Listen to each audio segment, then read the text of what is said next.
Hi everyone, welcome back to Study with Me another blogs और book reading session हमारे लिए study with me blogs हो जाएगा। ठीक है, तो आज हम पढ़ेंगे सब cellular organelles and cell membrane के ऊपर। ठीक है, तो ज़्यादा कुछ नहीं पढ़ेंगे, सिर्फ आज हम इतना पढ़ेंगे एंड इस चीज़ को डिटेल में पढ़ेंगे। ठीक है, क्योंकि हमारा पढ़ाई बहुत लिमिटेड होता है बट इन डेप्थ होता है। ठीक है, सब cellular organelle and cell membrane chapter number आपका 2 है। सो सब सेलुलर ऑर्गेनेल्स क्या होता है? Cells contain various organised structure, cell contain various organised structure collectively called as cell organelle। ठीक है, collectively called as cell organelles। When the cell membrane is disrupted either by mechanically means or by lysing the membrane by 2in20 a lipid solvent, the organized particle inside the cell are homogenized। This is usually carried out in 0.25 molar sucrose at pH 7.4। The organelles could then be separated by applying differential centrifugal forces, जो कि table number 2.1 में दिया गया है।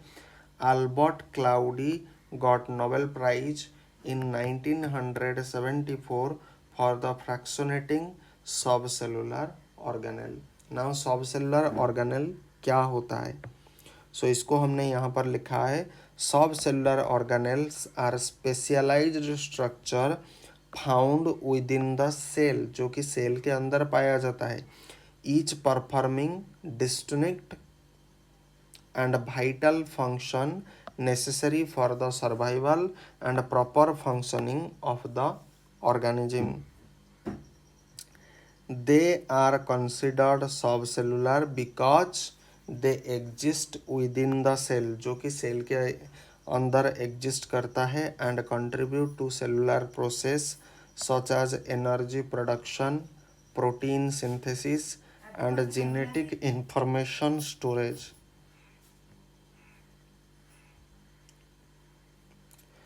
Common subcellular organelles and their function। So what are the subcellular organelles? ठीक है, so these are the subcellular organelles। okay, so nucleus एक सबसेलुलर organelle है जिसका मेन फंक्शन क्या है? Stores genetic material, controls cellular activities या सेल एक्टिविटीज। न्यूक्लियोलस का काम क्या होता है? प्रोड्यूसेस राइबोसोम, ये राइबोसोम प्रोड्यूस करता है। राइबोसोम का काम क्या होता है? प्रोटीन सिंथेसिस करता है। तो राइबोसोम दोनों तरीके से काम करता है, फंक्शन वाइज एंड आपका ऑर्गेनेल्स वाइज भी काम करता है। नाउ माइटोकॉन्ड्रिया, माइटोकॉन्ड्रिया क्या करेगा? जनरेट सेलुलर एनर्जी, जो कि एटीपी फॉर्म में होता है। एंडोप्लाज्मिक रेटिकुलम में रफ होता है, स्मूथ होता है। इसका काम क्या होता है? प्रोटीन एंड लिपिड सिंथेसिस करता है। तो ये हम डिटेल में आगे चल करके पढ़ेंगे। गोल्गी अपैरेटस, गोल्गी अपैरेटस का काम क्या होता है? मॉडिफाइज एंड पैकेज प्रोटीन, ये प्रोटीन को मॉडिफाई भी कर सकता है, पैकेज भी कर सकता है। लाइसोजोम्स, लाइसोजोम क्या करेगा? Degrades waste and cellular debris. Vacuole, vacuole क्या करेगा? स्टोर्स सब्सटेंस, सब्सटेंस को स्टोर करेगा and maintains cell rigidity, cell का जो रिजिडिटी होता है उसको मेंटेन कौन करता है? वैक्यूल।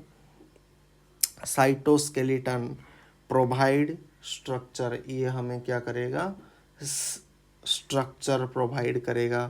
फैसिलिटेट मूवमेंट, ये मूवमेंट करने के लिए हमें फैसिलिटी प्रोवाइड करेगा। देन साइटोप्लाज्म या साइटोजल सपोर्ट्स ऑर्गेनेल, ये ऑर्गेनेल को सपोर्ट करेगा। Site of a chemical reaction, जहाँ पर केमिकल रिएक्शन होता है वो जगह कौन होता है? साइटोप्लाज्म या साइटोजल। देन सेल मेम्ब्रेन, और इसे प्लाज्मा मेम्ब्रेन भी बोला जाता है। तो ये क्या करेगा? Regulate entry and exit of material, कौन सी मटेरियल आएगी कौन सी मटेरियल जाएगी, ये उसे रेगुलेट करेगा। देन पेरोक्सीजोम, ये क्या करेगा, metabolism of a lipid, lipid का मेटाबॉलिज्म करेगा। डिटॉक्सिफाइज कंपाउंड, कंपाउंड डिटॉक्सिफाई होगा, मतलब कंपाउंड प्यूरिटी में आएगा। क्लोरोप्लास्ट जो प्लांट में पाया जाता है, ये क्या करेगा, परफॉर्म फोटोसिंथेसिस, फोटोसिंथेसिस करेगा। सेंट्रोजोम या सेंट्रियोल्स, इसका काम क्या है, organises cell division, cell division को ये ऑर्गेनाइज करेगा, कौन, सेंट्रोजोम या सेंट्रियोल्स। तो sub cellular organelles are found in eukaryotic cell, ये यूकैरियोटिक सेल में पाया जाता है, and to some extent in prokaryotic cell. So आज के वीडियो के लिए इतना ही, फिर मिलते हैं किसी अगले वीडियो में, तब तक के लिए जय Hind, Vande Mataram, thanks for watching.